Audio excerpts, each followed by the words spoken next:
Santo Agostinho, filósofo, canonizado pela Igreja Católica, portanto também santo católico, é um dos pensadores que teve maior influência durante a Idade Média, com uma influência aí que perdurou muitos e muitos séculos.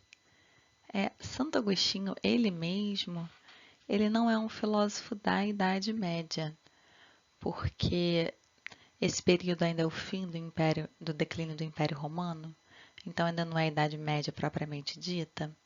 O mundo dele era um mundo que, ele chegou a viver um mundo oficialmente cristão, mas um mundo que ainda era na prática pagão. Então, ele ainda se formou, as suas influências e a sua filosofia, num ambiente cultural pagão.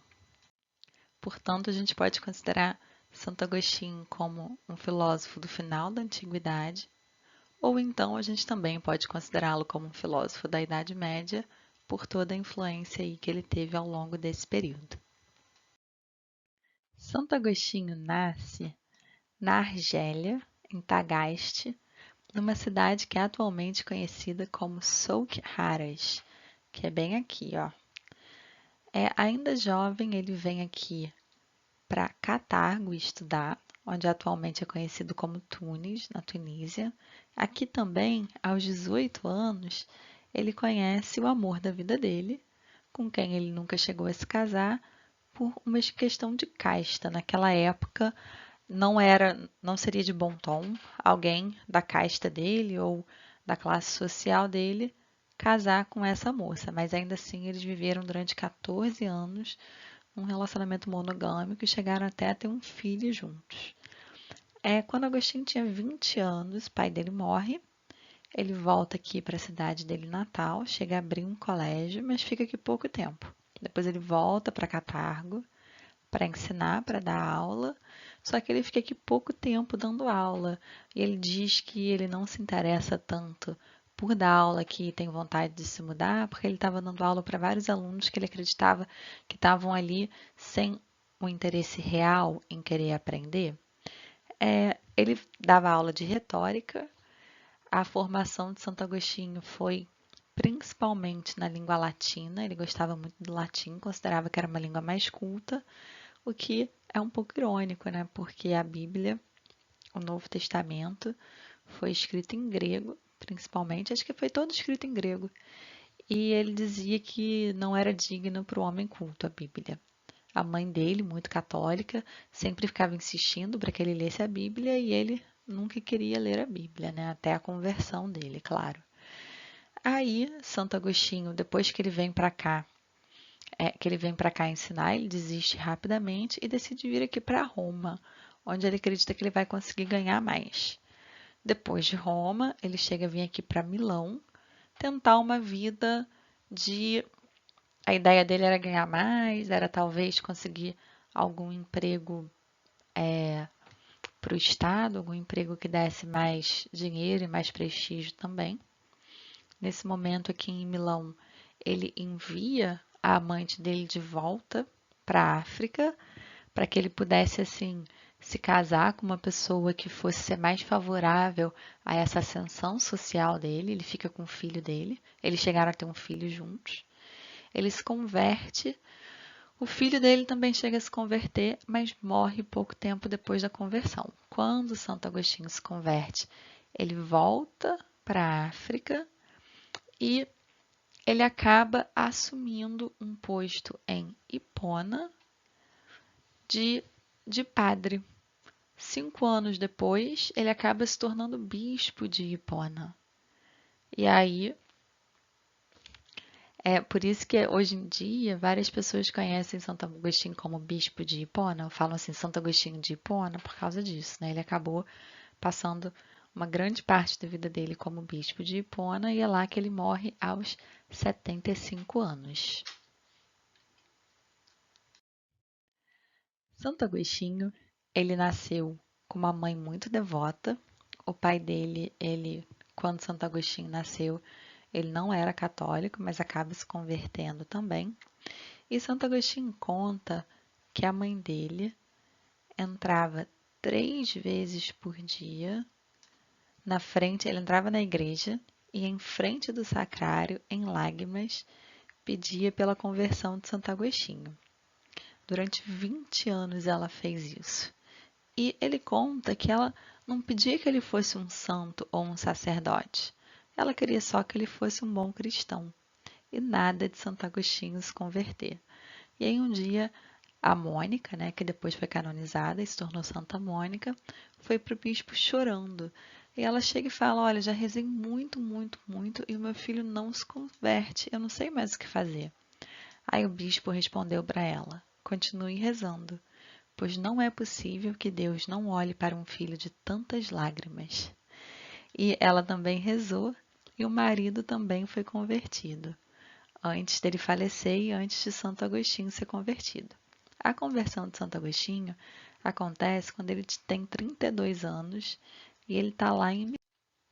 Ele conta que ele tinha 32 anos e que ele estava chorando nos jardins da residência dele, deprimido, angustiado, procurando uma resposta definitiva que lhe desse sentido para a vida. E aí, nesse momento de muita angústia, ele ouve a voz de uma criança cantando, como se fosse um refrão. E essa criança estava cantando: Toma e lê, toma e lê. E aí nisso ele se levanta bruscamente, contém as lágrimas, olha em volta para ver de onde vem o canto, mas ele não vê nenhuma criança, ele vê um livro sobre uma pequena mesa. E aí ele abre esse livro e olha para a página que abriu por acaso. E o que ele leu foi o seguinte: Não caminheis em glutonarias e embriaguez, não nos prazeres impuros do leito e em leviandades, não em contendas e emulações, mas revesti-vos de nosso Senhor Jesus Cristo, e não cuideis da carne com demasiados desejos. E aí nisso ele não quis ler mais. Ele conta que uma espécie de luz inundou-lhe o coração, dissipando todas as trevas da incerteza. E aí ele correu para contar para a mãe o que lhe foi sucedido. E aí ela agradeceu ao Senhor, porque ele estava convertido pelas palavras de Paulo de Tarso. E por isso, né, depois de tantas lágrimas, depois de Santa Mônica chorar tanto, que existem várias maternidades aí com o nome de Santa Mônica, né? Eu hoje em dia sou mãe, vocês podem perguntar para a mãe de vocês que, né, ela estava chorando pela conversão do filho, mas pode ter certeza que, né, muitas das nossas maiores lágrimas e angústias acabam sendo mesmo para os nossos filhos. E aí, então, assim é a conversão de Santo Agostinho. A mãe dele morre pouco tempo depois. Depois que ele se converte, ele volta para a África e nesse caminho de retorno a mãe dele morre. Deve ter morrido pelo menos feliz, né? Chegou a ver o filho convertido. Então, depois de ser convertido, Santo Agostinho queria viver profundamente essa nova vida que ele tinha encontrado, seguir essa iluminação dele. Então ele vai, passa um tempo, pede demissão, vai ele, o filho e a mãe para uma propriedade rural de um amigo, ainda na Itália. Lá ele e o filho são batizados. Depois eles voltam para a África, a mãe dele falece no caminho. E aí ele chega na África bastante abatido, né, com o falecimento da mãe dele. Mas decide, né, que ele deve continuar vivendo essa vida. Então ele vende as propriedades do pai e organiza uma espécie de vida monástica. E era assim que ele achava que ele ia viver o resto da sua vida. E aí um dia ele entra na igreja de Hipona e o bispo que está celebrando uma missa pergunta para as pessoas: Olha, a gente precisa escolher mais alguém aqui para compartilhar comigo algumas tarefas sacerdotais, principalmente de pregação, e eu queria saber quem que vocês indicam, quem que vocês gostariam, e parece que todo mundo falou Agostinho, Agostinho, Agostinho. E não era algo que ele queria, mas ele diz que quando ele ouviu aquilo, ele achou que era um chamado divino. E aí, 5 anos depois, ele acaba assumindo e se tornando bispo. E chegou até nós mais de 500 sermões que ele escreveu, que, que ele proferiu aí ao longo desse tempo todo dele no sacerdócio. Além desses 500 sermões, chegaram até nós também pelo menos umas 300 cartas que ele escreveu e uns 100 livros. Vários ainda muito famosos e muito lidos até hoje. E o mais famoso, mais conhecido, um chamado de Confissões, que é bem diferente dos livros da época, porque ele é tipo uma autobiografia, que era uma coisa que não existia na época. Ele é um livro contado em primeira pessoa. Então, quem tiver vontade de conhecer mais sobre Santo Agostinho, esse é um livro altamente recomendado e belíssimo também. Algumas influências de Santo Agostinho ao longo da vida dele foram a mãe, pela fé dela, Santo Ambrósio, com quem ele aprendeu uma forma de interpretar a Bíblia. A formação cultural dele se deu em língua e inspiração latina, marcada pela retórica. Vocês lembram que ele chegou a ensinar retórica na África e em Milão também, né? O maniqueísmo.